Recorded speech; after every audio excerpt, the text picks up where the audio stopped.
Ah, cool. Super. Ok, bonjour à tous. Bienvenue à la session Comment pitcher votre projet de façon accrocheuse avec Andreas Goutien, qui est consultant en communication visuelle et journaliste multimédia. Moi, je suis Armel Yara, co-organizer du GDG Corondi. Je suis avec Louis, qui fait partie de la core team du GDG Cloud Abidjan, et Henri Aka, qui est le manager général du GDG Coco Team.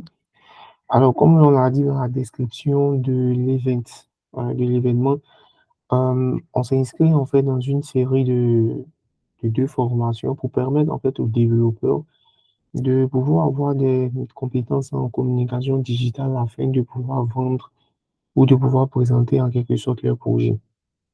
C'est très important. Un développeur, c'est pas seulement que la partie technique, il y a aussi la partie communication. Donc, ce que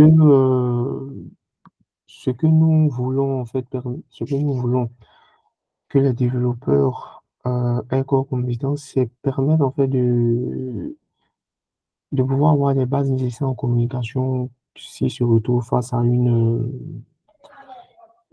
fois dans leur projet de développement à présenter en fait ce qu'ils ont. Donc, on va pouvoir commencer. Andrea, c'est journaliste multimédia, il va se présenter tout à l'heure. Maintenant, si vous avez des questions pendant la session, il faut les poser, d'accord? Et puis, il pourra répondre, ou soit on attend à la fin aussi, pouvoir répondre aux différentes questions. Mais n'hésitez pas à poser vos questions, qu'on va essayer en fait de pouvoir créer une interaction entre le speaker et vous. Donc, n'ayez vraiment pas peur de présenter ou de poser votre question là-dessus. Ça va nous permettre, en fait, de pouvoir aller assez rapidement. C'est bon? Donc, Andreas, tu peux commencer. Vas-y. Alors bonjour, bonjour tout le monde. J'espère que vous allez bien. Est-ce que vous m'entendez?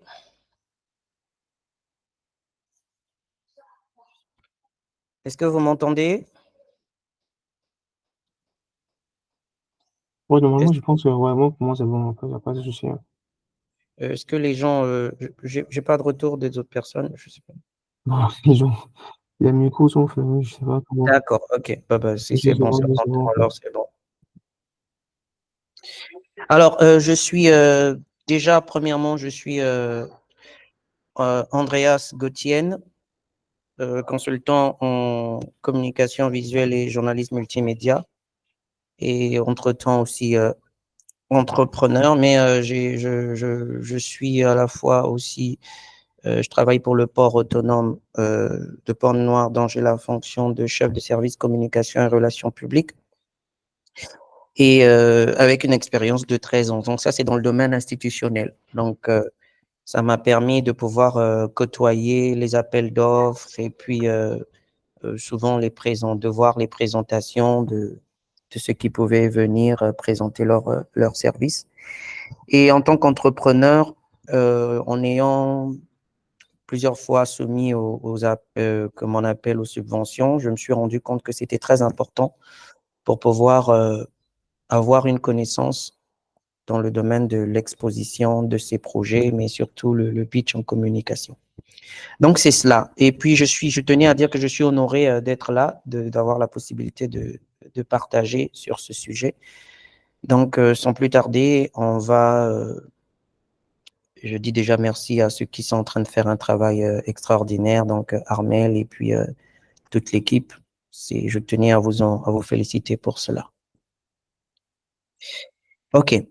Donc, ce projet, cette formation, en fait, je veux dire, ce partage-là, il est sur le thème, comme on a vu, comment pitcher votre projet de façon accrocheuse. Déjà, ce que j'aimerais, je ne sais pas s'il faut qu'on le fasse de façon interactive ou bien, Ahmed, tu penses qu'il faudrait que j'aille et puis qu'on prenne les questions plus tard. Euh, Ça dépend de toi, dans quoi est-ce que tu te sens vraiment à l'aise, en fait. Mais sinon, on pourrait faire de façon interactive, tu peux poser les questions et puis tu peux répondre en même temps, il n'y a pas de souci. C'est bon. D'accord, bon, quand il faudrait poser les questions, je demanderai, comme ça, on va aller facilement. All right, OK. So, donc l'introduction, le sommaire, donc la prochaine feuille. Ouais. Oui. Et deux, ça va être pour voir le plan en fait de la formation. Donc, on aura l'introduction. Ensuite, l'introduction est un peu mêlée des bases de ce qu'il faut, voilà. Donc, sur l'introduction, on a vraiment eu le côté histoire inspirant du gros poisson bleu. On comprendra tout à l'heure pour illustrer l'importance de captiver son public.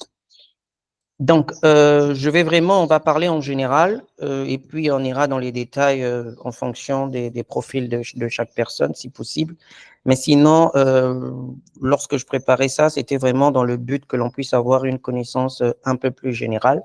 Il y a des points qu'on ne va pas entrer dans les détails parce que peut-être ça ne va pas trop concerner certains profils, mais le but, c'est qu'en ayant à la fin de ce temps, que nous puissions avoir déjà une base.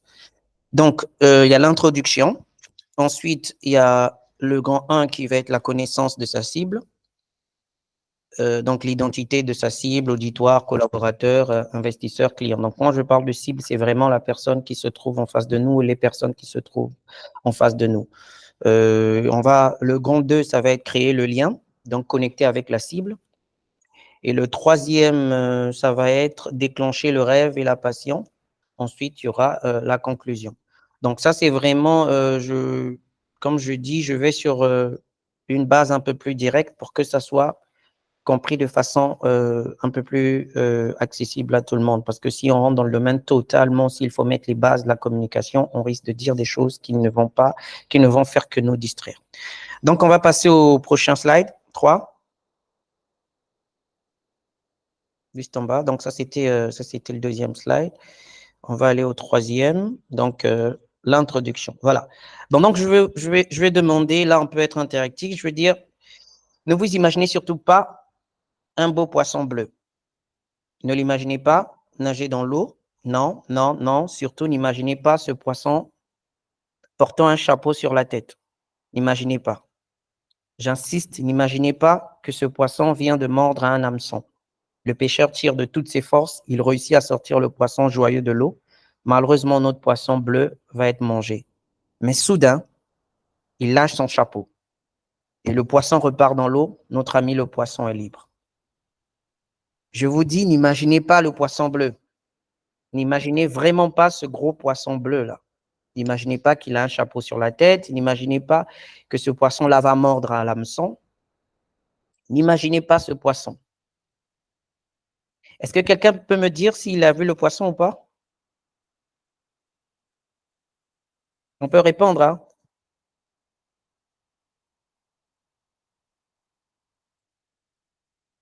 On peut répondre. Est-ce que vous avez vu le poisson bleu? Vous pouvez en fait ouvrir vos micros en fait. Vous pouvez ouvrir vos micros. Oui, pour vous parler en fait, il n'y a pas de souci. Ouais, la communication, c'est idéal qu'on échange en fait en communication.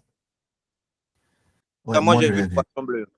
Vous avez vu, ok, vous l'avez vu comment, avec quoi sur la tête? Je n'ai pas vu de chapeau en tout cas. Tu n'as pas vu, mais tu as vu un poisson bleu. Je dis bien, d'accord. Est-ce qu'il y a quelqu'un d'autre qui a vu le poisson? Oui, moi j'ai vu un poisson avec une couronne verte. D'accord. Et quelqu'un d'autre a vu un poisson? D'accord. Bon, on va dire que les autres n'ont pas vu de poisson. Bon, peut-être on va essayer de ne pas être timide parce que la communication, il faut vraiment déjà dépasser ce côté, il faut qu'on s'exprime. D'accord. Donc, en fait, c'est un exercice qui est assez typique, qui est assez simple. C'est le même concept quand on nous parle de gros éléphants roses. En fait, c'est que si vous remarquez dans le texte, on m'écrit là, je dis bien, n'imaginez pas. Mais le fait malgré que je dis n'imaginez pas, on imagine quand même le poisson. Pourquoi? Pourtant, il y a une instruction qui dit n'imaginez pas le poisson bleu, n'imaginez pas qu'il est en train de nager, n'imaginons pas ce poisson-là qui va mordre à l'hameçon, n'imaginons pas, mais nous imaginons. On va aller au quatrième slide suivant, s'il vous plaît. Pourquoi, en fait, c'est ça, ce beau poisson, même lorsque je dis qu'il ne faut pas l'imaginer, on l'imagine. En fait, pour moi, je peux dire que c'est bon, là, c'est fini.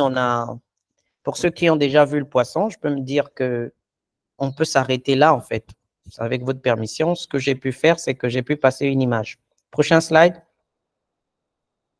Bon week-end. Je pense que c'est bon. La formation est finie. Prochain slide. Voilà.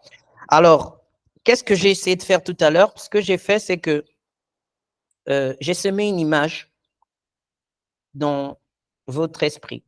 Cette image-là est restée. Vous n'aviez pas pensé qu'on pouvait parler d'un poisson, mais le fait que j'ai donné des détails, et même si j'ai dit qu'il ne fallait pas le faire, vous le faites.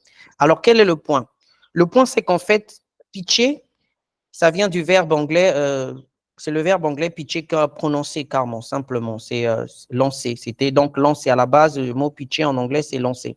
Donc, c'est un mot tiré qui est du verbe to pitch, où le sens est ensuite entendu comme aujourd'hui on dit présenter, mettre en valeur, promouvoir. Sinon, à la base, pitcher, c'est lancer. Comme on peut dire lancer un hameçon, lancer une balle. C'est vraiment lancer quelque chose, mais lancer quelque chose avec le but de promouvoir, de mettre en valeur. Donc, tout porteur de projet en général, et les développeurs en particulier, donc ça c'est vraiment ce qui concerne la communauté, un jour doit faire face aux clients, potentiels clients, présenter ses projets, donc mettre en valeur le projet qu'il doit pouvoir vendre, que ce soit les produits ou les services. Mais de quels moyens en fait disposent ces développeurs ou ces personnes, ces entrepreneurs ou toutes les personnes qui doivent vendre quelque chose? Parce que vous savez, on vend tous quelque chose d'une manière ou d'une autre. Que ce soit le footballeur, que ce soit l'homme politique, que ce soit même les médecins, nous vendons tous quelque chose.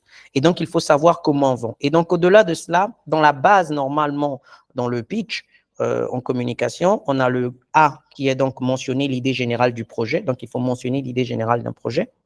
Le B, c'est le business model. Donc, comment tu gagnes l'argent en fonction de ton projet. Parce que lorsque tu vas le mentionner, l'idée générale de ton projet, il faut qu'il y ait un modèle économique. Et donc, le C, c'est le branding, l'image de marque. Ça, je pense que pour les prochaines, on va en parler sur le branding. Et puis, D, c'est la vision du projet. Donc, A, mentionner l'idée générale du projet. B, le business model, donc le modèle économique, comment on gagne de l'argent en fonction de ce projet. Et le C, c'est le branding, l'image de marque du projet. Et D, c'est la vision du projet. Prochain slide. Donc, le A, mentionner l'idée générale du projet. Pour mentionner l'idée générale d'un projet, il y a des étapes à suivre. Donc, ça va être définir l'objectif principal du projet. Voilà. Donc, je vais aller un peu plus calmement dessus. Donc, sur définir, par exemple, l'objet principal du projet, il faut identifier clairement le but du projet et ce que vous souhaitez accomplir. On remarque souvent, bon, je ne sais pas pour vous, mais pour le peu de personnes que j'ai côtoyées qui sont vraiment dans le domaine des high-tech, c'est que le technicien qui crée, qui a une idée, des fois ne se met pas à la place du commercial qui va vendre cette idée. Il est bien d'avoir une idée géniale, mais vous savez, si vous n'arrivez pas à vendre cette idée, ben cette idée va paraître comme si elle avait un sous-potentiel, tandis que l'idée peut révolutionner. Et il y a des gens même qui ont des idées qui sont quasi nulles, mais par la force de la communication, par la force de la vente, ils ont pu donner de la valeur à leur projet. Donc, lorsque l'on présente, on pitch son projet, il faut déjà à la base mentionner l'idée générale du projet. Parce que les personnes qui vont vous écouter n'ont pas le temps de pouvoir rentrer dans des détails techniques ou essayer de comprendre des choses dont il faut d'abord qu'ils aillent encore à l'école. Tout ce qu'il faut faire, c'est que clairement, vous devez dire que je vais créer telle application qui va faire telle chose. Donc, c'est vraiment aller de façon très directe. Je présente cette chose qui va faire cette chose. Ou je veux faire cette chose pour que ça puisse apporter telle chose. Donc, je pense que j'ai été clair là sur ce premier point. Le deuxième point, c'est décrire le contexte donc, du projet. Donc, c'est expliquer brièvement le contexte du projet, donc en fonction de la vision qu'on a d'ensemble. Donc, je dis par exemple que je vais faire telle chose qui va je vais créer telle application qui va résoudre tel problème parce que j'ai remarqué dans telle situation ou dans nos états, il y a une difficulté à avoir ou à pouvoir résoudre tel problème. Donc, définir l'objectif principal du projet, la naissance pour une raison, ensuite décrire le contexte pourquoi. En fait, si vous voulez décrire le contexte, c'est un peu le pourquoi l'on doit pouvoir faire, on a pensé faire la chose. C'est vrai que ça va faire telle chose, mais pourquoi? Parce qu'on a remarqué qu'il y a un problème. Donc, un problème concret, quelque chose que tout le monde reconnaît qu'il y a cette difficulté. Donc, je vais prendre par exemple je prends un exemple là dans le cas où nous sommes. On se dit, on va faire la formation sur une plateforme et qu'on a un petit souci technique et qu'on passe sur notre plateforme, on peut se dire, OK, je vais créer une plateforme ou une application qui va joindre une facilité à ce que l'on peut switcher d'une plateforme A pour une plateforme B au cas où il y a un souci. Donc, ça, c'est déjà la première partie. Pourquoi? Parce que nous remarquons que lorsqu'on a un problème sur telle plateforme, il n'est pas évident aussitôt de pouvoir on dirigeait les gens vers une autre plateforme, il faut encore créer une réunion et tout. Donc ça, par exemple, là, on est dans décrire le contexte. Ensuite, dans le troisième point, on va parler de présenter les bénéfices attendus. Donc, mettre en avant les avantages et les résultats positifs que le projet vise à apporter. Donc, par exemple, en disant que cette plateforme va pouvoir switcher automatiquement au cas où il y a les problèmes sur la plateforme A, on en va directement sur la plateforme B, ça va donner, par exemple, un gain de temps. Ça va permettre à ce que les gens n'aient pas beaucoup à attendre, que les gens ne puissent pas s'impatienter ou qu'ils n'aient pas les couacs techniques. Donc, vous voyez déjà que là, donc, ça veut dire que là, si on suit la chronologie, c'est que définir le projet principal de l'objectif du projet, c'est-à-dire, je veux créer telle plateforme pour résoudre le problème de technique. Ensuite, parce qu'il y a des problèmes techniques qu'on rencontre souvent, et cela va faire gagner du temps et donc va donner un peu plus de facilité aux intervenants et aussi à ceux qui suivent. Donc ça, c'était sur le troisième point. Et le quatrième point, c'est exposer les grandes lignes du plan d'action. Donc, exposer les grandes lignes du plan d'action, là, c'est vraiment, on va dire, en grande ligne, un peu les étapes ou, si vous voulez, les options. Donc, ce qu'on va dire, par exemple, que on va le faire avec telle écriture, on va coder peut-être comme ça, on va peut-être placer ça comme ça. Donc, ça, c'est vraiment beaucoup plus, on est en train de rentrer dans le côté technique parce que l'auditoire ou les personnes qui vont nous écouter vont voir qu'il y a un savoir, il y a une connaissance, il y a une expertise dans le domaine.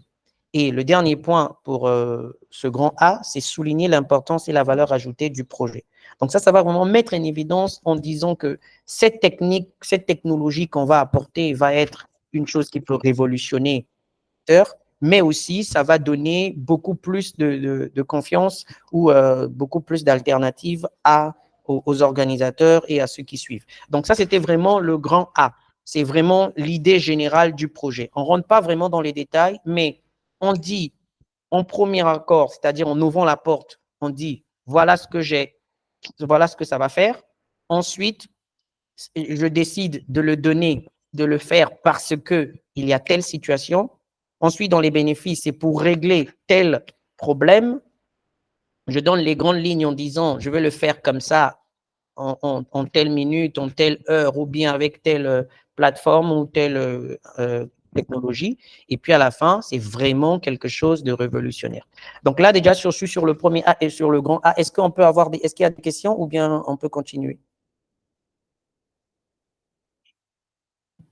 Il n'y a pas de questions dans le chat. Il n'y a pas de questions. All right. Donc, on peut continuer. D'accord, all right. Donc, on passe au prochain slide. D'accord. Donc, le deuxième, le B, c'est le business model et donc comment tu gagnes de l'argent. Donc, vous savez, quand on est un développeur ou bien un entrepreneur ou quelqu'un qui est beaucoup dans le domaine technique, lorsqu'on crée, on apporte une solution à un problème, on crée quelque chose. Des fois, comme je disais tantôt tout à l'heure, on n'a pas la vision du business, on n'a pas le mindset du business. On ne sait pas comment vendre notre projet, si ce n'est dire techniquement les prouesses. Mais le problème, c'est que on ne fait jamais le produit pour nous, on fait le produit pour les autres qui vont acheter. Quand il est sur le marché, ce sont les gens qui vont le consommer. Donc, il faut déjà simplifier le projet, mais il faut aussi avoir un modèle économique. Comment je fais l'intelligence financière? Comment je fais pour que mon projet, pour que ma solution, pour que mon application puisse pouvoir générer les fonds? Et ça, c'est très important. Donc, le business model ou modèle économique définit vraiment la manière dont l'entreprise va générer les fonds. Parce que, vous savez, un entrepreneur qui va pitcher son projet pour les organismes ou bien pour les subventions, l'investisseur, ce qu'il veut savoir, ton idée peut être, je ne sais pas, ingénieuse, mais il veut savoir, il gagne quoi? S'il donne son argent, en retour, il gagne quoi et en combien de temps? C'est ce qu'il veut comprendre. Donc, même si ton projet peut avoir 2 ans de développement, lui, il veut savoir qu'à la 3e année, est-ce qu'il va récupérer les fonds qu'il a investis pendant les 2 premières années. Donc là, par exemple, dans le business model, ce qu'on doit présenter, c'est la vente du produit ou du service. Donc, l'entreprise qui va vendre des produits ou des services à ses clients en échange d'un paiement. Donc, par exemple, tu dis, bon, moi, je vais faire, je vais dire n'importe quoi, je vais peut-être créer un nouveau téléphone. Donc, je vais le vendre, ce téléphone-là, ou bien je vais trouver une possibilité de consulter les gens à distance, par exemple, dans le domaine de la médecine. C'est un service que je vais vendre. Donc, comment je vais pouvoir récupérer de l'argent en fonction de ce que je crée. Donc, ça, c'est vraiment dans le domaine des ventes de produits ou services. Donc, même quand on crée quelque chose dans le domaine du bénévolat, dans le domaine du social, il y a toujours un côté où on vend un service. Maintenant, peut-être que l'échange n'est toujours pas financier, mais l'échange est toujours monétisable. Parce que vous savez que la monnaie, ce n'est pas toujours l'argent. La monnaie peut être la notoriété, la monnaie peut être l'influence qu'on a. Aujourd'hui est sur la foi. Voilà, donc voilà pourquoi, par exemple, dans beaucoup de modèles économiques des applications, il y a vraiment l'option toujours publicité. Donc, ça entame le 3e sujet dont je parlais, la publicité. Donc, l'entreprise génère des revenus en affichant des publicités sur ces plateformes et en faisant la promotion des produits, services d'autres entreprises. Donc, par exemple, vous allez créer une application de job matching ou de job searching. Les gens vont vouloir trouver du boulot. Mais hormis le fait que vous mettez des profils en connexion, vous pouvez faire de la publicité pour des entreprises qui ont certains services ou pour des écoles de formation. Donc, la publicité est un moyen aujourd'hui facile à pouvoir entamer dans un business plan parce qu'on sait que avec le phénomène des views, où on sait que le nombre de vues a une certaine importance, ou bien les participations donc, par exemple, des influenceurs et tout ce système, ça fait qu'aujourd'hui, l'un, sinon parmi les plus grands moyens de revenus pour des business plans en fonction dans le domaine application téléphonique, c'est souvent la publicité. Et c'est pour ça que vous voyez même qu'il faut beaucoup, on demande aux gens de beaucoup télécharger ou sur les réseaux sociaux, on demande aux gens de liker parce que tous ces algorithmes-là vont dans le fait vraiment pour non seulement récolter les données, mais pour pouvoir aussi voir l'impact, donc la notoriété dans le secteur dans lequel les personnes se trouvent. Donc ça, c'est l'un des points qui est très important dans le business model, comment on gagne de l'argent. Donc, on doit pouvoir le mentionner lorsqu'on pitch un projet, dire que voilà, je veux vendre tel produit ou tel service, les gens pourront s'abonner ou pourront payer, mais il y aura aussi de la publicité en fonction de mon service. Et il y a aussi les frais de transaction. Parce que vous savez, aujourd'hui, avec les fintech, il y a tout un système qui est en train de s'installer, ou par exemple dans les mobile money, les monnaies digitales. Là, on sait qu'on peut beaucoup vendre au travers de ça, ou au fusque même faire les affiliations. On a des commissions qu'on peut gagner. Et donc, les commissions de ces transactions effectuées là, ça permet aussi de générer les fonds. Donc, ça aussi, c'est un autre moyen pour pouvoir gagner de l'argent pour les business models dans le domaine digital ou numérique. Ensuite, il y a le financement participatif. Donc, l'entreprise obtient des fonds via les contributions financières des particuliers investisseurs. Donc, par exemple, dans le domaine des investissements, on investit dans plusieurs moyens. Avant de demander de l'argent des gens, par exemple, des grandes organisations, on commence d'abord par un système de financement sectoriel. Je m'explique. Ça veut dire que tu vas séquencer par secteur les types de personnes qui peuvent financer ton projet. Donc, tu ne peux pas commencer à aller demander de l'argent en banque si déjà tu n'as pas demandé de l'argent à ton frère, à ton père, à ta mère ou à tes amis. Parce que ce sont les premières personnes qui te connaissent, ce sont les personnes qui sont censées normalement te montrer si si en fait ton projet attire les potentiels investisseurs. Donc, ce que je conseille souvent lorsque je fais ce genre de formation, je demande aux gens, souvent c'est de façon interactive, c'est vends quelque chose à l'autre. Des fois, dans la salle, on se dit, je vais vendre quelque chose. Vous connaissez peut-être l'anecdote devant moi, le stylo. C'est-à-dire, comment je peux faire pour que mon frère ou mon collègue qui est à côté de moi puisse avoir envie d'acheter quelque chose? Comment je fais, combien en 2 minutes, est-ce que je peux pitcher une solution ou une idée que je reçois comme ça et lui dire, voilà, est-ce que tu peux me donner de l'argent pour que je fasse telle chose? Donc ça, c'est un point très important pour le financement participatif parce que ça permet de commencer à petite échelle. Voilà, parce que ça permet de commencer à petite échelle. Donc, par exemple, on se dit, j'ai besoin de, je vais dire n'importe quoi, de 100 millions. Mon projet, il fait 100 millions parce que dans mon business plan, je vais jusqu'à 4 ans, 5 ans. Mais je peux commencer avec, par exemple, je sectionne 100 millions en deux. Donc, j'ai 50 millions. Ensuite, je sectionne encore 50 millions en deux. Ça me fait 25 millions. Ensuite, je sectionne encore 25 millions. Donc, en fait, je vais descendre jusqu'à ce que je puisse avoir, par exemple, 1 million qu'une personne peut pouvoir me donner ou que je peux avoir facilement.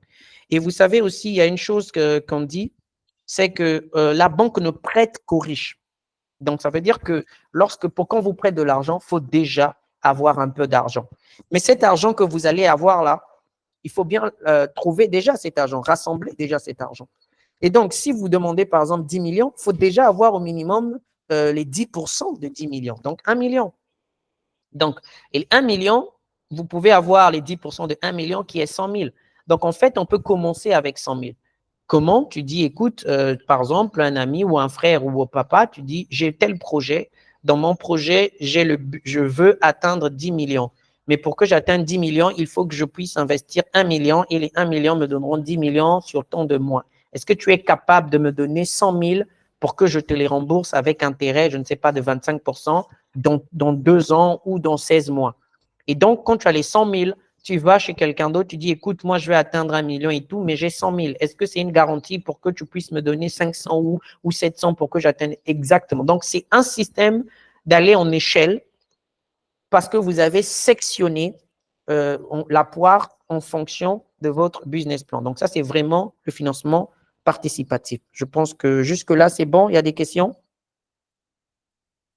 Attends que je réponde. Il y a Pascal Bandamon qui disait dans le chat qu'elle ne voyait pas le slide. Est-ce que maintenant tu vois le slide? Moi, je vois le slide, oui. D'accord. Elle a dit, est-ce qu'il y a quelqu'un d'autre qui ne voit pas le slide euh, parmi les participants? Il y a quelqu'un d'autre qui ne voit pas le slide? Est-ce que Bandamon, maintenant tu vois le slide? Parce que je l'ai réactivé là. Bonjour, je ne vois toujours pas le slide. Ah ouais? Je sais pas. Bon, je pense que là, Bon, je pense que tu j'ai dois essayé te de me déconnecter. déconnecter pour Voilà, et puis tu revenir. te reconnais tout. Ouais. Là, c'est bon. OK. Tu peux continuer, Andreas. D'accord. Donc, il n'y a pas de question là, parce que là, on parlait de l'argent. C'est toujours important. Il n'y a pas de question? J'ai besoin juste de savoir, pour savoir si les gens y suivent, si je ne vais pas trop vite. Le slide est visible. Non, il n'y a pas de question encore. Il n'y a pas de All question. right. Je pense que tu peux continuer. D'accord. OK. Donc, on va passer au prochain slide. C'est le branding, l'image de marque. Voilà. Donc, c'est important. La communication, vous savez, communiquer, c'est pas poster seulement sur les réseaux sociaux, c'est pas seulement parler à la télé ou à la radio ou non. La communication a une partie qui est aussi importante, c'est la communication visuelle. La communication visuelle, c'est, comme dit le mot, hein, c'est une communication qui parle sans pourtant parler en utilisant, par exemple, la voix. Vous voyez, par exemple, je ne sais pas si vous avez connu les anciens films de Charlie Chaplin, qui était un comédien qui faisait juste avant qu'il y ait le sang dans le cinéma, qui faisait juste des scènes mimiques et puis les gens aimaient vraiment. Il y a eu aussi l'influenceur, je crois, sénégalais, qui est italien, qui pendant la COVID, il était juste en train de montrer des vidéos où il bougeait juste les mains comme étant quelqu'un étonné. Et ça fait succès. Donc, juste une façon de dire que l'image, le visuel peut parler sans qu'on ait à dire un mot. Et donc, le branding, c'est la gestion de l'image de marque. C'est vraiment faire à ce que votre produit, votre solution que vous avez créée devienne une identité, devienne une image de marque. Vous devez faire à ce que lorsqu'on voit ce produit, que ça parle. Par exemple, je vais prendre l'iPhone, le domaine de Apple. Vous voyez que l'iPhone, aujourd'hui, tout ce que Apple fait, dès que ça sort, tout le monde est enthousiasmé, on veut découvrir. Vous avez vu, par exemple, le succès avec les casques Visio qui sont sortis. Pourtant, ça coûte cher, mais le succès qu'il y a, parce qu'il y a une identité de marque. Steve Jobs, avec le designer, bien sûr, ont pu pouvoir installer, mais c'est la vision, l'image de marque, donc le branding. Ça permet à ce que les personnes, après même qu'ils aient fait un nouveau produit, même si ça n'a pas encore fait des preuves, mais les gens vont aller acheter parce qu'il y a déjà une image de marque. Et les entreprises doivent avoir cette image de marque-là. Ils cherchent à avoir cette image de marque. Donc, c'est pour ça que même dans la conception du produit, on tient compte de comment ça va se présenter, les couleurs. Je crois qu'on parlera pour la prochaine formation. Si on peut, on va parler de ça, les couleurs, les formes, la création même du logo. C'est très important. Par exemple, avec le nombre d'or, tous les logos ne sont pas faits juste au hasard. Il y a des méthodes pour qu'un logo soit attractif, pour qu'un logo soit mémorable, sinon subliminal, pour que ça reste dans l'esprit. Donc, tout ça, c'est vraiment de la communication qui doit être tenue en compte lorsque le concepteur, le créateur, le technicien, le développeur est en train de préparer son produit. Il doit tenir en compte tous ces facteurs-là. Donc, dans l'identité visuelle, ça englobe vraiment le logo, les couleurs, les polices, comme je le disais tantôt, et ça représente l'entreprise. Donc, cette identité-là va être quelque chose d'assez fort et de corporate. Vous savez, par exemple, que, et comme je prenais toujours Apple, c'est vraiment quasiment l'exemple à prendre parce que l'iPhone est pas compliqué à voir, mais ça dégage quelque chose. Il y a un charisme dedans. Et ça, on peut le trouver aussi sur Gucci, on peut le trouver sur Louis Vuitton, on peut le trouver sur beaucoup de marques, même dans les marques de fast-food. Donc, c'est important que le concepteur d'un produit puisse tenir en compte le branding pour sa marque. Parce que ça donne aussi le positionnement de la marque. Ça permet à ce que l'on traite, on se dit, ça c'est pour le mass market. Quand je parle de mass market, c'est que c'est pour vraiment la population alpha, tout le monde. Comme ça, c'est pour une certaine classe. Donc, par exemple, vous allez voir avec les cartes bancaires, quand on parle par exemple de Black Card, on sait que c'est une carte pour les gens qui ont un certain niveau. Voilà, parce qu'on se dit que ça, c'est pas tout le monde. Aujourd'hui, avec la finance digitale, vous avez vu, par exemple, ce qui s'est passé avec Wave. Wave a eu l'ingéniosité de pouvoir venir casser le marché lorsqu'il y avait MTN et puis Orange. Ils sont venus avec des tarifs très réduits et les gens se sont lancés. Donc, aujourd'hui, quand on pense accessibilité, on pense faire des transferts avec des coûts réduits, automatiquement, les gens, ils ont l'image de Wave. Et Wave est rentré même dans le panier de la ménagère. Donc, c'est juste pour dire qu'il y a le positionnement d'un produit et l'image de ce produit doit pouvoir être déjà planifiée dès la conception du produit. Et la communication de la marque englobe tous les messages et interactions avec les clients. Donc, il y a des gens qui communiquent beaucoup sur TikTok. Il y a des entreprises qui se sont lancées sur TikTok parce qu'ils ont un certain public qu'ils veulent atteindre là-bas. Et leur moyen de communication, pour d'autres, ils passent sur des chaînes de télé, pour d'autres, ça va être Facebook, ça va être donc chacun choisit ses canaux. Et même ceux qui prennent des influenceurs ou des comédiens, c'est une forme de communication qui doit aller en fait avec les valeurs de la marque. Et cela renforce en fait l'image de marque. C'est pour ça que dans le domaine du sport, par exemple, il y a des sponsors. Et donc, je prends l'exemple de Kylian Mbappé. Je crois que tout le monde connaît. C'est que Kylian Mbappé est l'un des footballeurs qui s'est beaucoup battu pour les droits de l'image dans son équipe, donc l'équipe de France et puis autres. Pourquoi? Parce qu'il se dit que je ne peux pas m'associer à toute entreprise qui peut-être ne partagerait pas mes valeurs. Et donc, par exemple, je prends un exemple pour nous qui sommes en train de, donc je dis cette génération où on innove, où on crée, il est par exemple important de toujours mettre les aspects comme l'empreinte écologique, le domaine du recyclage ou bien tout ce qui est responsabilité écologique ou rentrer dans les objectifs de développement durable parce qu'on sait que ça donne une certaine force aux produits que l'on que l'on est en train de présenter. Donc, c'est important de penser à l'image de son produit. Pensons pas seulement du côté technique.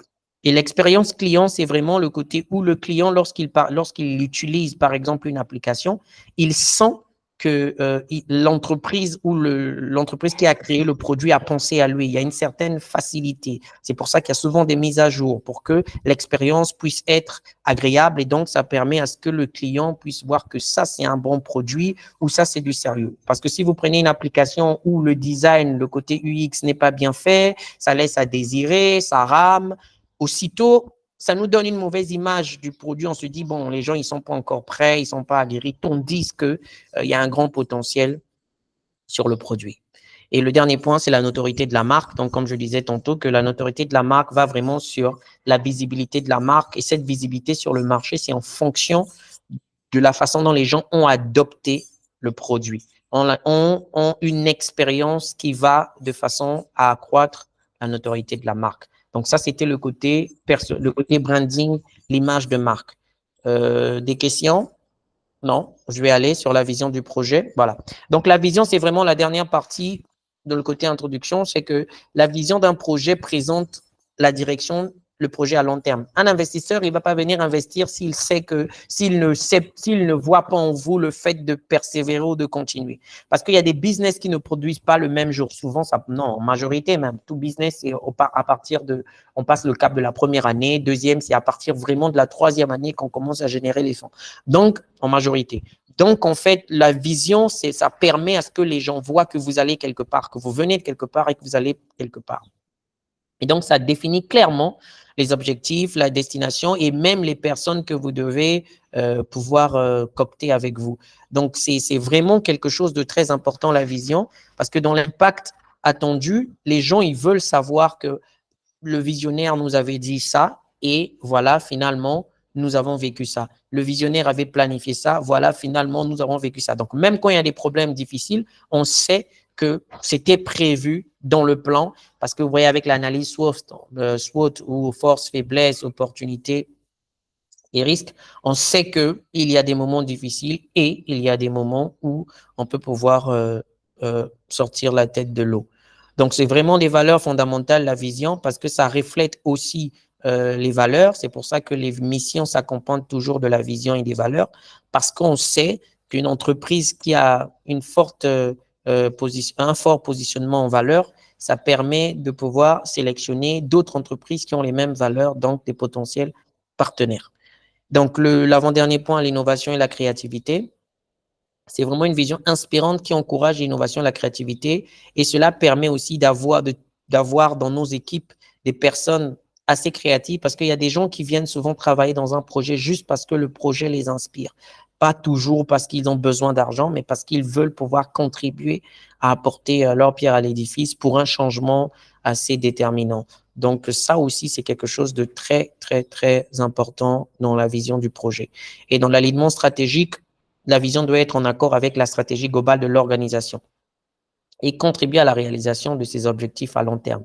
Donc, cela veut tout simplement dire que lorsqu'on fait une stratégie où on fait le mapping, donc la carte de notre plan stratégique, on doit savoir que à telle année, je dois être à tel niveau, mon équipe doit être à tel niveau, nous devons être normalement censés avoir tant de clients ou tant de partenariats. Donc, c'est important d'avoir cet alignement stratégique et aussi en fonction de l'écosystème dans lequel nous sommes. Donc, par exemple, les problèmes géopolitiques ou des événements clés, comme par exemple récemment, il y a eu la Cannes. Donc, il y a eu des gens qui ont fait leur plan stratégique en fonction de la Cannes, en sachant qu'il y aura beaucoup de touristes, il y aura beaucoup de personnes qui pourront côtoyer tel lieu, telle zone. Donc, je peux faire telle application ou tel business pour pouvoir répondre à ce besoin. Donc, voilà, ça c'était le D, la vision du projet. On peut passer au prochain slide. Voilà, donc avant de développer là sur le grand 1 maintenant, qui est connaître sa cible, c'est que vous avez vu que le A, B, C, D, c'était vraiment le point où quand on le met, on l'associe à notre plan pour pitcher le projet. Il est important d'avoir ces bases-là pour commencer ensuite. Maintenant, le plus grand corps, c'est là, mais après ce que je vous ai dit, ça peut être maintenant plus facile que pour se référer, c'est que, un, il faut connaître sa cible. La cible ici, c'est qui? La cible, c'est l'auditoire. C'est la personne qui se trouve en face de vous. La cible, c'est les personnes que vous voulez emmener dans votre projet ou associer. Ça peut être un collègue, ça peut être une compétence. Vous avez une idée, mais vous n'avez pas la compétence technique. Et donc, la personne qui a la compétence technique, elle est votre cible là. Ensuite, lorsque vous avez la personne et que vous l'avez déjà fait un prototype, par exemple, vous devez rencontrer, par exemple, un investisseur. Là, l'investisseur aussi est l'auditoire. Ensuite, vous devez, après avoir eu l'investissement, après avoir fait produit, vous devez vendre. Et là encore, les clients, c'est l'auditoire. Donc, ça veut dire que les cibles sont plusieurs, mais ça reste quand même la cible. Donc, il faut adapter le pitch en fonction de la cible. Donc, lorsque vous présentez un projet, imaginez que vous êtes en train de semer une graine. Donc, c'est comme si il y a un champ et donc, vous devez semer cette graine-là dans ce champ-là.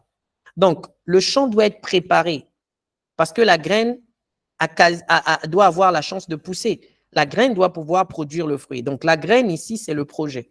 Donc, le champ, c'est vraiment l'auditoire. Donc, moi, ce que je vais faire si j'ai un projet, je dois me renseigner sur la personne vers laquelle je vais pouvoir aller et pour présenter mon projet. Vous ne pourrez pas vendre de la même manière à un investisseur quand vous allez vendre de la même manière votre projet à, par exemple, un technicien. Ça ne va pas être pareil. Donc, il faut connaître déjà la cible. Et ça, c'est pratique, c'est un principe simple de communication. Lorsque vous vous adressez à une personne, vous devez connaître d'abord, en général, la personne. Si vous allez parler à une femme, vous allez dire madame. Vous n'allez pas dire monsieur. Si vous allez parler à une personne qui est plus âgée, vous n'allez pas dire hey, toi là. Non, il y a une façon de communiquer qui est en fait en fonction de la connaissance de la personne qui se trouve face à vous. Et donc, c'est là où nous devons préparer le champ, labourer et donc ajouter par exemple du fumier. Donc là, c'est vraiment illustratif. Hein? C'est juste pour montrer le phénomène que avant d'enterrer, de planter une graine, on doit préparer le champ, on doit labourer, on doit mettre le fumier, ensuite semer la graine. Et puis, il faut encore arroser, prendre soin de la plante, veiller à sa croissance. Et ce n'est que là que la graine qui était hier devient un arbre et produit du fruit. Donc, ça veut dire que lorsque vous parlez, par exemple, à un investisseur et que vous avez parlé, ce n'est pas parce que vous avez pitché aujourd'hui que c'est bon, vous laissez tomber. Non, il doit avoir une certaine relance. Vous devez des fois envoyer des mails de relance. Pas des mails tout simplement pour harceler la personne en disant, voilà, qu'est-ce que vous en dites pour le projet? Non, ça peut être des mails parce que pendant que vous allez parler avec pitcher avec la personne va vous poser certainement des questions. Et ces questions-là vont vous permettre de vous remettre en question en fonction de votre projet et même d'apporter des améliorations. Donc, vous pouvez, par exemple, envoyer un mail pour dire « Ah, merci monsieur pour l'apport que vous m'avez apporté la fois dernière. Voilà, nous avons pu mettre à jour notre solution. Je vous envoie le lien pour pouvoir regarder ou bien, si vous êtes disponible pour un prochain rendez-vous, j'aimerais vous montrer ce que l'on a pu faire grâce à vos suggestions de la fois dernière. » Donc, ça fait que la personne, elle se sent flattée, mais elle se sent aussi concernée dans votre projet parce qu'elle se dit, mais tiens, grâce à moi, la personne a bonifié son projet, donc ça serait important que je fasse partie de l'aventure. Donc ça, c'est très important pour pouvoir vraiment faire grandir le projet, donc l'emmener à bout après avoir pitché. Donc, c'est vraiment une façon de captiver l'audience. C'est aussi de pouvoir, lorsqu'on maîtrise la cible, on connaît le type de personnes qui sont en face de nous, on sait un peu comment en fait, parce que vous savez que la nature de l'être humain, c'est vraiment une nature où l'être humain aime l'attention. Donc, lorsque on va sur les centres d'intérêt de la personne pour pitcher un projet, si une personne, vous allez et que vous avez devant vous une femme, et que cette femme, par exemple, je dis n'importe quoi, vous remarquez qu'elle s'habille bien ou avant d'aller à la rencontre, vous avez un peu fouiner ses réseaux sociaux, vous avez vu comment elle se présente, comment elle parle. Donc, si vous voyez que c'est une personne qui, par exemple, s'habille bien, lorsque vous allez pitcher votre projet, il est important de mettre, par exemple, quelque chose en lien avec l'habillement ou en lien avec l'apparence physique. Lorsque vous allez faire ça, vous trouvez ce qu'on appelle un point de contact. Donc, la personne va se sentir connectée sur un point, ça va être dans le prochain slide juste, qui va sentir que finalement, il y a l'intérêt. Parce que lorsque vous parlez, les gens, ils peuvent écouter. Mais si les gens, ils ne sont pas intéressés, ils vont apporter moins de temps. Et vous savez que le développement ou l'apprentissage d'un secteur ou l'investissement dans un secteur, c'est vraiment l'attention plus le temps. C'est pas seulement passer le temps, mais c'est mettre de l'attention dans le temps qu'on passe. Donc, il faut trouver le moyen de créer de l'attention pour que la personne puisse pouvoir être connectée, donc écouter ce que vous allez lui dire. Donc, ça, c'est vraiment le côté d'établir une connexion émotionnelle. Donc, pour aider les gens à différencier votre produit ou votre projet de la concurrence. Parce qu'ils vont se dire, il y a beaucoup de gens qui ont soumis pour ces appels d'offres là ou bien pour ces projets, mais telle personne a attiré notre attention parce que, par exemple, elle porte beaucoup d'intérêt sur le climat. Elle porte beaucoup d'intérêt sur la jeunesse africaine. Elle porte beaucoup d'intérêt sur le développement humain. Donc, ça, ce sont ces choses qui sont des points de connexion pour créer un lien avec la cible. Donc, prochain slide. Ça entame le prochain slide. C'est connaître sa cible. Voilà. Donc, toujours en connaissant de la cible, vous voyez, il y a ce dessin-là, ce petit graphe-là. C'est que il faut connaître la cible comment? Il y a l'âge de la cible, donc il faut ce qui nous permet d'adapter ces arguments et ces exemples en fonction de la génération. Donc, je le disais tout à l'heure que lorsque vous allez rencontrer un monsieur qui est très âgé, vous devez savoir que cette cible-là est déjà âgée. Donc, il faut adapter vos arguments en fonction de sa génération. Donc, si c'est une personne qui est âgée et que dans son temps, on écrivait en papier, il n'y avait pas trop le digital, on prenait le soin, alors là, quand vous venez, vous emmenez votre note de papier, malgré qu'il y ait, vous pouvez projeter votre application ou bien votre PowerPoint, mais vous pouvez aussi avoir une feuille entre les mains ou un petit carnet. Ça crée un lien. La personne se dit, tiens, cette personne-là a vraiment la culture que j'ai. Donc ça, c'est en fonction de l'âge.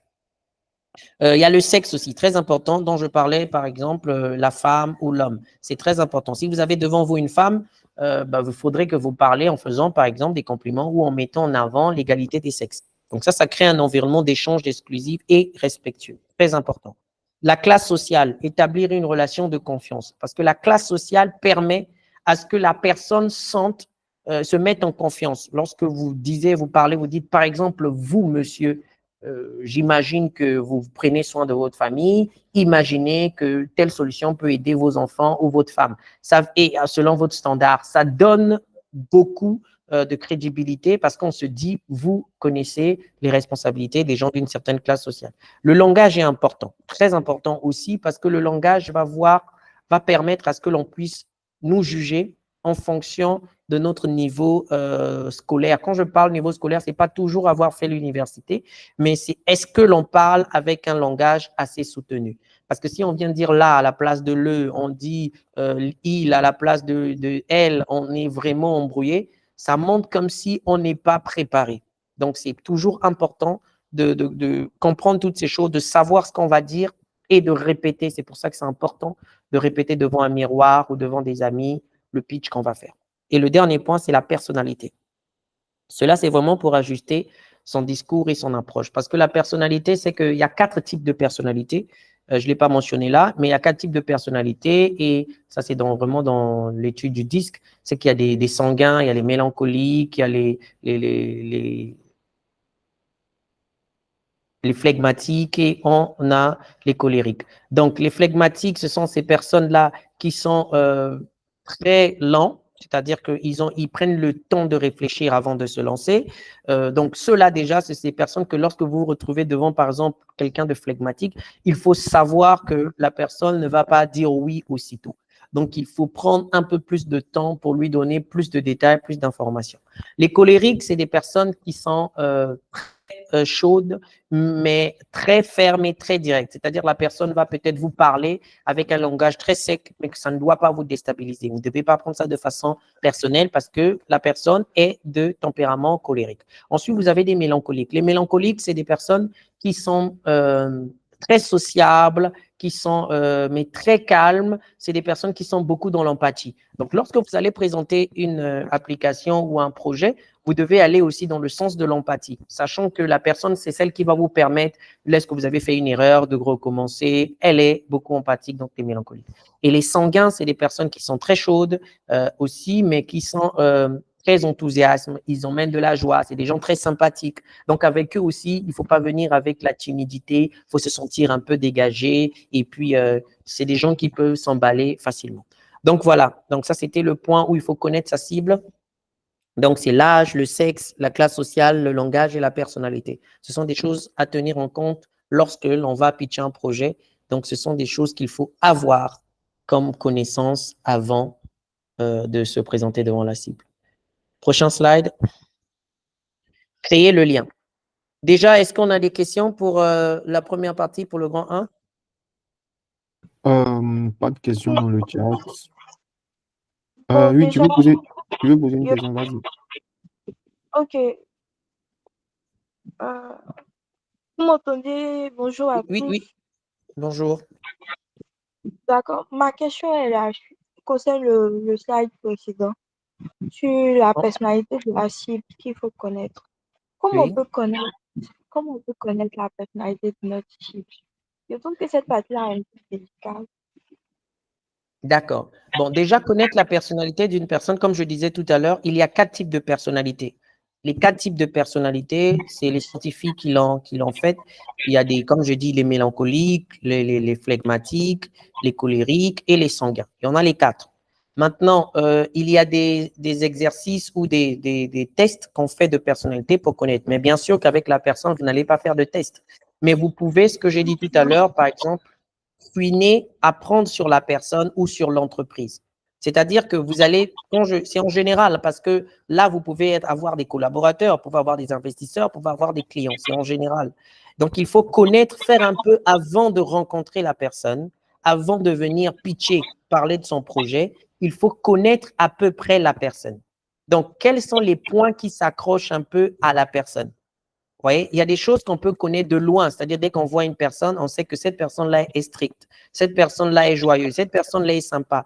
Dès qu'on a ces informations, aujourd'hui, par exemple, moi, c'est ce que je fais souvent, par exemple, lorsque je veux rencontrer des gens pour parler d'un projet, j'essaye de regarder sur les réseaux sociaux comment la personne écrit, comment la personne poste, qu'est-ce que la personne… Voilà, il y a des gens, des sanguins, il va beaucoup parler de ce qu'il aime, de ce qu'il fait, ou vous allez voir, il y a d'autres personnes, ils vont beaucoup plus te parler en peu de mots, ils vont écrire des trucs justes, ça dépend. Donc, ça, c'est des choses importantes à savoir parce que ça augmente les chances de ne pas, de pouvoir marquer la personne.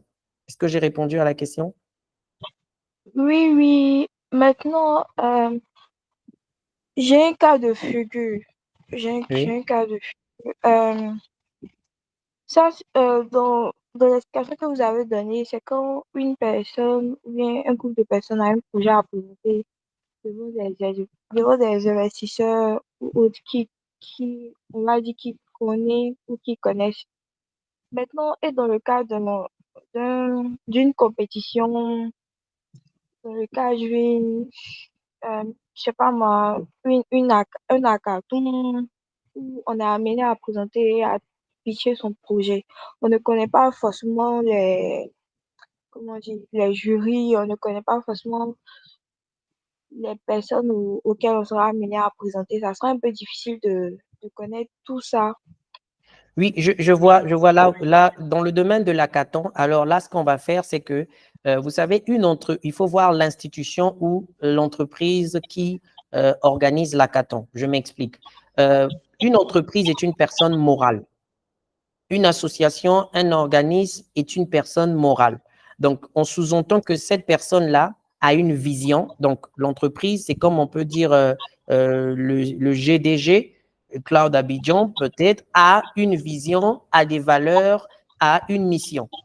Lorsque on connaît ces valeurs, ces missions-là, on peut interpréter un peu ce qu'ils aiment, ce qu'ils attendent. Donc, à partir de là, ce que l'on va faire, on doit aller dans le but de citer ou d'intégrer dans nos exercices ou dans notre pitch ce qu'ils savent qu'ils vont, où ça peut matcher. Je prends un exemple simple. Par D'accord? exemple, lorsque vous voyez une entreprise qui dit que nous travaillons avec le but d'émanciper les jeunes ou donner la possibilité aux jeunes de trouver de l'emploi ou de se développer. Ça veut dire qu'ils sont intéressés déjà par la jeunesse. Donc, ça veut dire que lorsque tu vas, par exemple, faire ton pitch pour un hackathon et tout, dans ton pitch, il faut que tu mettes que nous, au travers de cette application, nous allons, par exemple, aider les jeunes à trouver de l'emploi ou nous allons trouver une possibilité de laisser exprimer la créativité des jeunes. Donc, le mot jeune va être le point de contact par rapport à la vision ou à ce que l'organisme a souhaité en fait exprimer en fonction de ses valeurs ou de sa mission. Est-ce que tu vois ce que je veux dire? D'accord, je comprends. Voilà. Donc, il ne faut jamais oublier qu'une entreprise est une personne morale. C'est-à-dire, c'est une personne qui a des valeurs, qui a une identité. C'est une personne. C'est vrai que c'est une personne de la même manière que le corps humain est constitué de plusieurs membres, les bras, les jambes, la tête. Une entreprise aussi est une personne. Il faut juste connaître. C'est pour ça même que pour ceux qui demandent de l'emploi, quand je fais des formations pour ceux qui veulent communiquer lors d'un entretien, ils doivent toujours se documenter sur l'entreprise. Et puis bon, la prochaine fois, je crois qu'en avril, il y a la formation sur le visuel. Il y a aussi comment reconnaître le tempérament d'une personne juste en regardant la personne. Par l'éthique, comment la personne bouge les doigts, comment elle gratte sa tête, comment tout ça, ce sont des choses que quand on voit en communication, on sait que telle personne est stressée ou telle personne, quand je lui parle, s'il fonce les sourcils, c'est qu'il ne comprend pas. S'il ouvre les yeux, ça veut dire que peut-être qu'il est étonné ou choqué. Ça, c'est des choses qu'on peut avoir en peu de temps. C'est pour ça que c'est important d'avoir une histoire au début de votre pitch. Parce que l'histoire va permettre de voir comment les personnes interagissent avec vous. Suite, prochain slide. Voilà, là, c'est créer le lien. Donc, c'est ce que je disais là tout à l'heure, c'est comment créer ce lien-là. Donc, ce lien-là, il est important. Pourquoi? Parce que le lien va être la connexion qui va permettre à ce que vous puissiez trouver une porte ouverte pour présenter votre truc. C'est très important.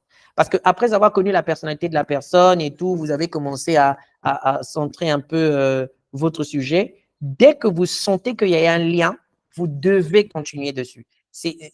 Imaginez que vous rencontrez quelqu'un, vous parlez avec une personne, vous êtes dans une salle d'attente et que vous trouvez que la personne aime le cinéma et vous aussi le cinéma. Je peux parier que le reste des minutes ou des heures que vous allez passer ensemble, vous allez beaucoup parler de cinéma. Pourquoi? Parce que vous avez trouvé un point de contact. Vous avez trouvé quelque chose qui permet en fait à ce que vous puissiez pouvoir passer votre message facilement. Donc ça, c'est vraiment dans le côté du lien. Donc, il faut créer le lien. Et l'émotion est très importante. C'est pour ça qu'il est important de pouvoir raconter les histoires. Parce que l'histoire va permettre à ce que les personnes se souviennent de ce que vous avez dit. Et ça reste, comme tout à l'heure, l'histoire du poisson bleu. Cette histoire-là peut rester dans la tête. Mais le but, c'est qu'on a passé un message. Donc voilà, les émotions jouent un rôle clé dans la prise de décision. Donc, les gens qui vous écoutent pourront prendre des décisions en fonction du lien que vous avez tissé avec eux. Si vous êtes une femme et que eux aussi, c'est des femmes, ils vont être tendance à approcher exactement votre secteur. Prochain slide, s'il vous plaît. Créer les liens, donc, c'est raconter une histoire captivante. Ce sont les deux grands points. Et puis, utiliser des éléments visuels évocateurs. Donc, vous pouvez, je prends un exemple. Si, par exemple, vous devez vous présenter devant, par exemple, des gens ou un hackathon, et comme je disais, je prends l'exemple des jeunes, vous pouvez raconter une histoire drôle ou une histoire qui vous est arrivée. C'est souvent important de raconter une histoire qui sort un peu de l'ordinaire ou qui est vraiment votre histoire à vous-même.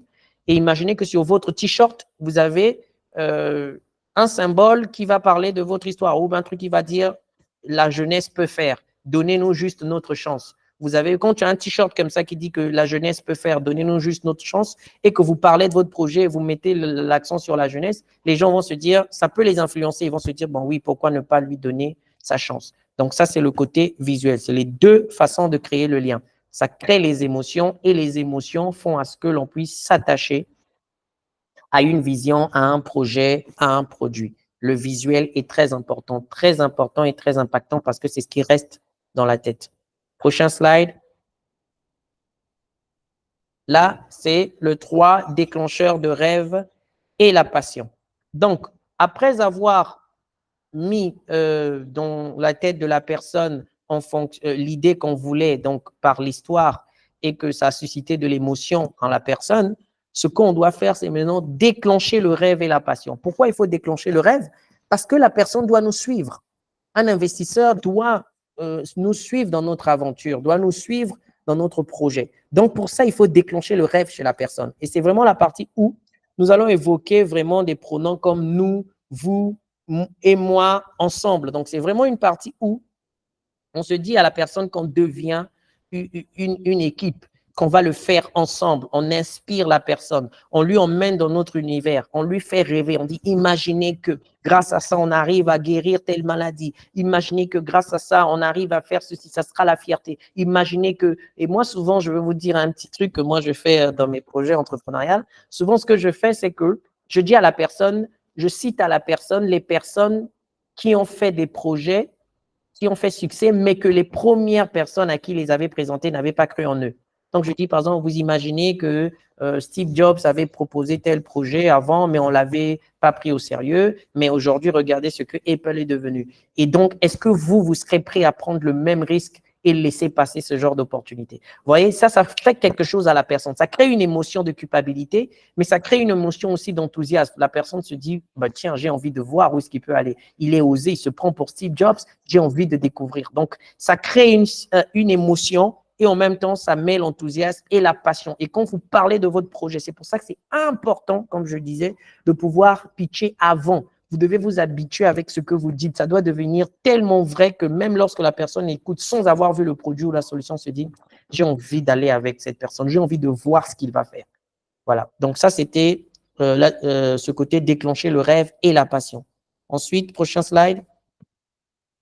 Voilà. Et donc, les pronoms, donc je dis par exemple à intégrer dans le discours, c'est le nous. Donc, le nous, ça crée le sentiment d'appartenance. Et ensuite, là, donc, voilà, prochain nom, le vous, c'est tout simplement, voilà, c'est bon, on peut rester là.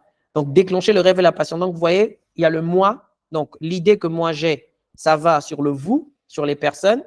Et puis, ça revient sur le nous deux, ma partie que je dois donner et la partie la vôtre. Ensuite, ça revient sur moi. Donc, c'est parce que le nous, là, ça va être pour faire ce que moi, j'ai emmené comme projet ou comme idée. Donc, c'est vraiment en combinant habilement ces pronoms dans notre communication, c'est que nous allons créer ce sentiment d'unité, d'engagement, donc d'enthousiasme, ce qui permet de rêver, de faire ensemble, de s'engager. Donc, c'est vraiment, c'est la même chose dans les relations amoureuses, c'est la même chose dans nos familles. C'est vraiment dire, j'ai besoin de ceci. Ensemble, on peut avoir ça et ça va nous faire du bien, mais tout en sachant que ça va aussi venir, puisque c'est ce que moi j'ai besoin, ça va revenir sur moi. Et voilà. Prochain slide. Voilà. Donc, en conclusion, c'est qu'en résumé, c'est que l'art de la créativité, l'art de captiver, c'est en fait pitcher son projet de manière accrocheur. Donc, c'est vraiment, le point là, c'est vraiment manière accrocheur. Parce qu'on peut pitcher un projet, mais pas de façon accrocheur. Et il y a une méthode qu'on appelle l'arpent, donc en anglais, ça s'appelle le hook, qui est un système qui est qui rend très addictif les utilisateurs des applications ou de certains produits. Et ça a été développé dans les universités aux États-Unis. Par exemple, la solution du j'aime, le bouton j'aime qu'on voit sur les réseaux sociaux, ça a été développé avec ce système de hook. Donc, le côté où la personne voit un produit et quand il l'expérimente, ça lui crée comme une sensation de récompense et la personne devient. Donc, c'est important de pitcher un projet de manière accrocheur. Donc, c'est un cocktail de persuasion. Donc, c'est un mélange de plusieurs choses, comme on a vu. Lorsque les gens consomment votre projet, ils l'écoutent, ils consomment. Parce que même, vous savez, dans la Bible, si on peut dire, la foi vient de ce qu'on entend. Donc, on dit que plus on entend une chose, plus cette chose-là, on l'accepte, on l'avale. Donc, plus on a une façon de communiquer de façon très stratégique, les personnes l'écoutent et veulent voir cela et s'habituer à ça. Donc, c'est connaître, pour résumer, c'est connaître votre cible, créer le lien solide avec la cible par les émotions, déclencher le rêve et la passion. Ça, c'est vraiment en incluant les personnes avec le nous, vous, imaginez, vous et moi. Et puis, finalement, le côté où, pour résumer, on combine la communication claire, des preuves convaincantes ou adaptation des besoins de l'auditoire. Donc, associer la connexion émotionnelle, le porteur du projet peut accroître ses chances de convaincre avec succès les potentiels clients et les motiver à intégrer le projet, donc à pouvoir accompagner le projet. Donc, ça, c'était le plan. Est-ce qu'il y a des questions là? J'espère qu'il y en a. On va laisser. Oui, Obafemi, tu peux ouvrir ton micro et parler. Ok, ok. Bonjour à tous. Je suis Jérémy, membre du GDG. Merci Andreas pour votre brillante présentation. Vraiment, vraiment. Vous nous avez donné envie de pitcher et de convaincre beaucoup de personnes. Merci. La question, ma question, ça s'articule au niveau du pitch. Pendant qu'on pitch le projet, est-ce que c'est bien séant de donner la latitude à celui qui nous écoute à l'auditoire, en fait, de donner son point de vue tout de suite là. Donc, je prends un exemple, tu pitches ton projet et tu laisses une question ouverte, oui ou non. Est-ce que ça, c'est bien sûr? Oui, c'est même très important. Et ça, c'est la partie de la connexion. C'est vraiment la partie de la connexion parce que, vous savez, il y a des gens qui n'ont pas une bonne capacité d'écoute. C'est-à-dire qu'il y a des gens qui sont là, mais qui sont nuits vite. C'est pour ça que je dis que c'est très important de connaître les personnalités. Donc, si vous vous mettez à parler, et que des fois, vous parlez avec un ton qui est totalement droit, les gens peuvent s'endormir ou peuvent se perdre. Donc, souvent, c'est important de pouvoir choquer les personnes, de pouvoir faire des gestes. Ça peut être pas seulement le oui et le non. Ça peut être, vous pouvez le faire un oui ou un non avec juste les gestes. Vous pouvez juste vous arrêter un moment, parce que même le silence, c'est la communication. Vous pouvez dire un truc et vous restez calme 2 minutes. Les gens vont se dire, oh, mais pourquoi ils ne parlent pas? Vous avez attiré leur attention. Vous pouvez poser les questions pour voir aussi qui va réagir. Parce que vous savez, souvent dans les interactions, dès qu'un parle, les autres peuvent parler. Donc, il faut voir qui est celui qui va réagir le plus. Et c'est souvent celui-là, par exemple, lorsque vous parlez en face, vous ne devez pas être sur place. Vous devez bouger. Aller à gauche, aller à droite. Faire semblant de regarder les gens sans les regarder. Vous pouvez regarder juste le front de la personne, mais la personne aura l'impression que vous lui regardez. Donc, ça vous donne une position d'être au-dessus, donc de ne pas avoir peur. Et ça renforce encore votre charisme ou votre assurance et les personnes peuvent se dire, cette personne-là sait de quoi elle parle, même quand vous ne savez pas. Mais le fait seulement d'avoir ça, c'est pour ça que dans une équipe, il faut avoir le technicien qui a créé l'application ou qui a fait la technologie, mais aussi un vendeur. Et ce vendeur-là doit connaître le produit parce que ce vendeur, tellement il va parler, même s'il ne connaît pas techniquement comment la chose va être faite, mais le fait de bien connaître et bien se présenter aux gens, donc bien, par exemple, interagir avec les gens, ça fait que les personnes, vous avez le retour des personnes, quoi. Je pense que j'ai répondu à la question. Donc, c'est oui, en fait, qu'on peut poser des questions, mais à la période, au moment de là où il faut créer l'émotion.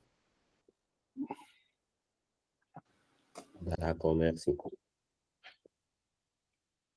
Une question? Qui veut Oui. poser une question? Il y a M. Étienne, Ézéchias, M. Jaffet, TensorFlow. Bon, la dame Pascal, j'ai déjà parlé. Est-ce qu'il y a d'autres questions? Bon, si vous permettez, avec deux autres questions, je peux les étaler en même temps. Oui, s'il peut étaler, et puis, comme ça, on répond. D'accord. Donc, pour rebondir un peu sur ce que vous aviez dit, est-ce que il y a aussi d'autres méthodes dans le cas où vous pitchez votre projet et vous sentez tout de suite là que la majorité de l'auditoire n'est pas captivée? Est-ce qu'il y a des méthodes, des choses à faire pour les ramener dans le bain? Oui, mais déjà là, ça, c'est un truc qui est très bien. Il y a des choses qu'on peut faire qui est, comme je disais, de pouvoir localiser une personne qui va réagir. Toujours important. C'est-à-dire, cette personne-là peut vous faire sauver du temps. Je prends un exemple. Tu parles d'un sujet où les gens ne comprennent pas trop. Alors, tu peux, par exemple, regarder les personnes dans la salle qui te regardent le plus. Tu peux aller vers cette personne, tu peux dire à cette personne, quel est, par exemple, pour vous, votre problème en ce moment? Tu poses la question à la personne, juste pour trouver le moyen, toi, de te reconnecter, parce qu'il y a le stress aussi qui peut jouer avec ta façon de présenter, tu as peut-être mal commencé, mais quand tu dis, pareil, tu peux dire, par exemple, monsieur, est-ce que vous pouvez me dire quel est votre plus grand problème en ce moment? Ça fait un truc, c'est que tu casses l'ambiance, les gens vont attendre ce que le monsieur va répondre, et la réponse du monsieur, en fait, pour toi, c'est juste le moyen pour toi pour que tu te recalibres avec ce que tu vas dire après. Quand la personne va dire, par exemple, moi, mon problème, j'en ai pas et tout ça, tu dis, voilà, si par exemple, vous n'avez pas de problème, ben, c'est très bien parce que ça permet à ce que nous puissions essayer de trouver quels sont ceux qui ont des problèmes, quelles sont les personnes qui ont des problèmes. Donc, ça peut être bête, mais ça peut juste être le moyen de pouvoir faire intervenir la personne. Maintenant, un autre point, c'est que votre produit doit toujours avoir ce qu'on appelle un moyen de s'exprimer différemment. C'est-à-dire, par exemple, si vous avez un prototype, par exemple, je peux dire, bon, j'ai fait l'application, je vous présente l'application, je lui dis, bon, monsieur, est-ce que vous pouvez jouer le jeu? Il dit, quel jeu? Il dit, bon, est-ce que vous pouvez aller sur Play Store et que vous téléchargez, par exemple, en lien caché, telle application? Ça, par exemple, c'est l'exemple. Donc, vous avez déjà préparé ça avant. Quand la personne télécharge, dit, voilà, vous téléchargez l'application, maintenant vous l'avez, vous pouvez évoluer. Donc, ça crée que les gens vont se dire, oh, finalement, son truc est réel. Donc, il y a tellement, ça, c'est l'un des exemples. Hein. Donc, vous pouvez avoir un prototype dans votre sac. Moi, par exemple, j'ai fait des jeux pour enfants, les jeux africains. Je suis allé voir des personnes. Lorsque je leur parlais, j'ai déposé mon sac, j'ai ouvert mon sac et j'ai sorti les jeux. Pourtant, c'est en prototype. Le fait d'avoir vu, ils ont commencé à prendre au sérieux ce que je disais. Donc, c'est un peu comme dire que ce sont des plans B et des plans C au cas où. Vous voyez ce que je veux dire? Au cas où les personnes ne sont pas comme je le souhaite. Super. Je crois qu'il y a Pascal qui voulait poser une question. Ou bien, Collet, c'est bon? Oui, c'est bon, super, merci. Ok. Il y a Pascal qui voulait poser une question, je pense. Oui, oui. Oui. Bon, déjà, il y a deux questions. La première question, c'est combien de temps vous conseillerez de préparation avant de pouvoir faire un speech? Je vais répondre déjà à la première question. Le temps, déjà, il faut savoir que le temps, il n'y a pas de temps exact, mais ça dépend de ce que tu vas présenter. Déjà, premièrement, il faut que tu arrives à pitcher ton projet en moins de 5 minutes, en général. Quand je parle de moins de 5 minutes maximum, pourquoi je dis en moins de 5 minutes? Parce qu'il peut arriver que tu rencontres un investisseur ou quelqu'un dans un ascenseur, le mythe de l'ascenseur, ou dans un moyen de transport. Tu n'as que peu de temps pour prendre son numéro et lui parler de ton projet. Donc, c'est important déjà à la base, dès que tu as un projet, de commencer déjà à réfléchir sur ton speech. Tu ne vas pas rentrer dans les détails, mais tu vas dire qui tu es, qu'est-ce que tu fournis comme service, comment tu vas gagner de l'argent, et puis le reste, par exemple, quelle est ta vision.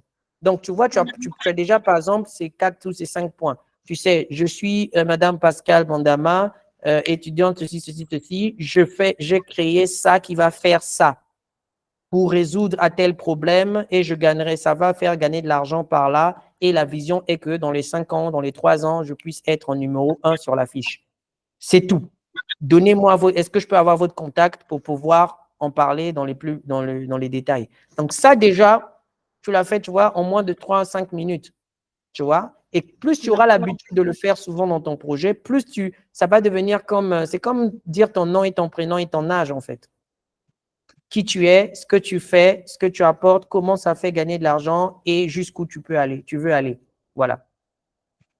D'accord. Ok, j'ai compris. La deuxième Maintenant, question. ma seconde Oui. question est au niveau du financement participatif. Je crois que c'est comme ça. Déjà, il n'y a Oui, pas trop. le financement participatif, c'est plusieurs personnes qui contribuent pour lancer ton projet.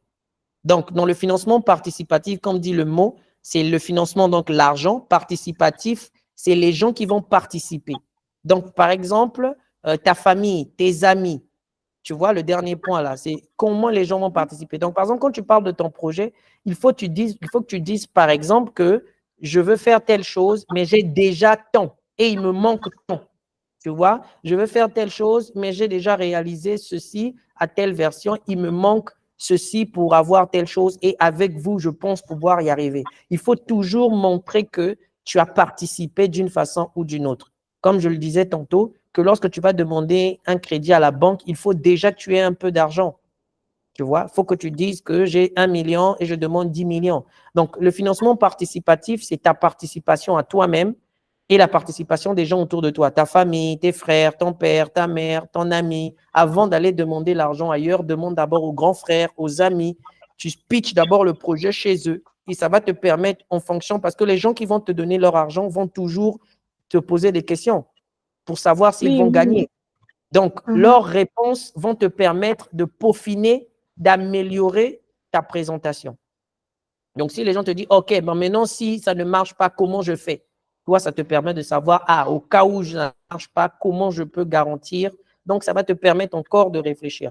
Donc, le financement participatif, c'est vraiment là où l'entreprise obtient des fonds par le biais des contributions financières de plusieurs particuliers investisseurs.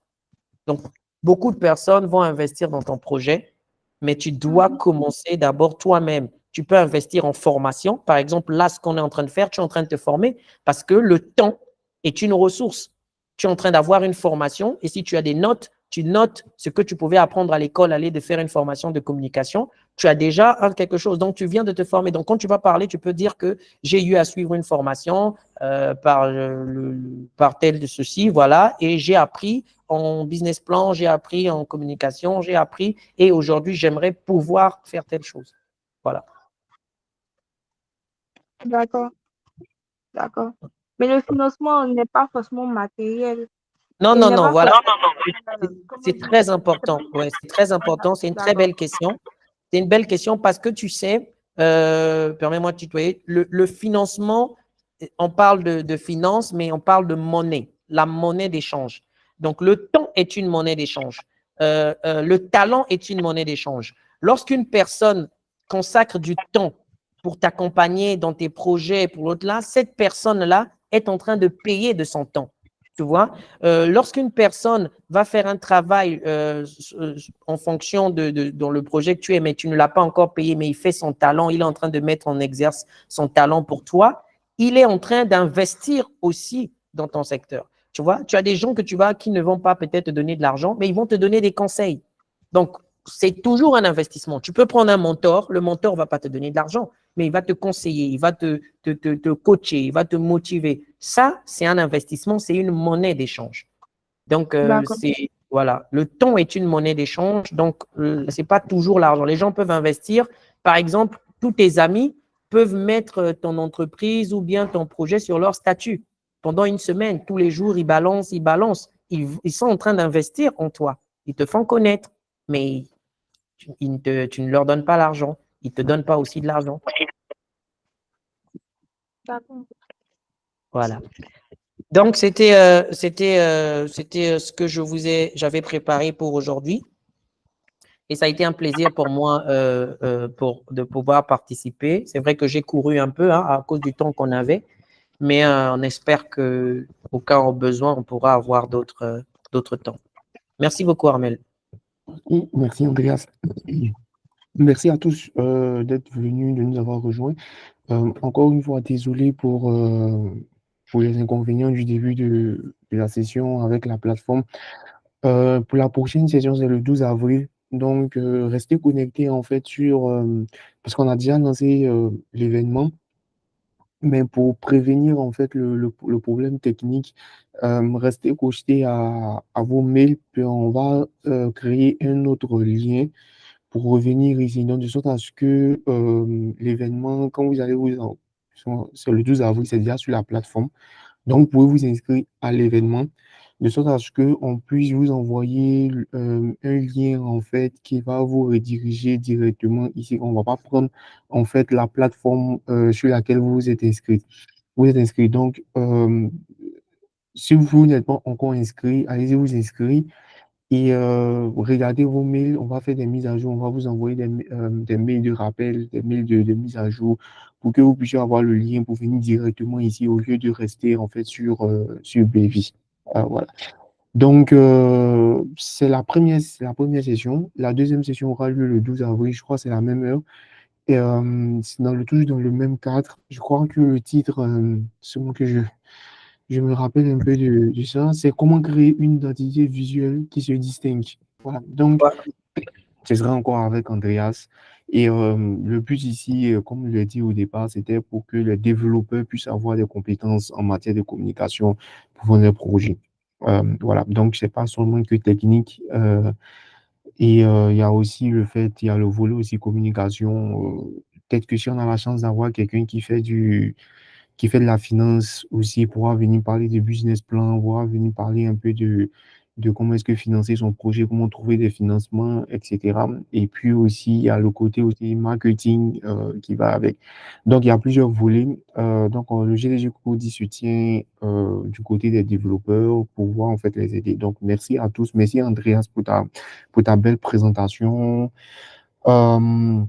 Merci à Colé qui nous a rejoint, Étienne Balamon, Pascal Bandaman, à Louis qui fait partie de l'équipe de GDG Cloud Abidjan qui est co-organisateur, Ezekias Bokov aussi qui nous a rejoint, qui est le lead de GDG Cloud Abidjan.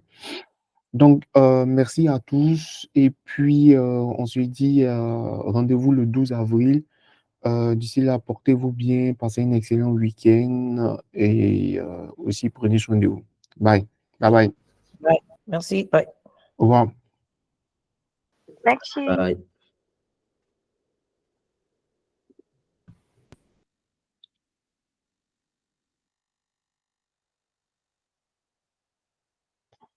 Louis.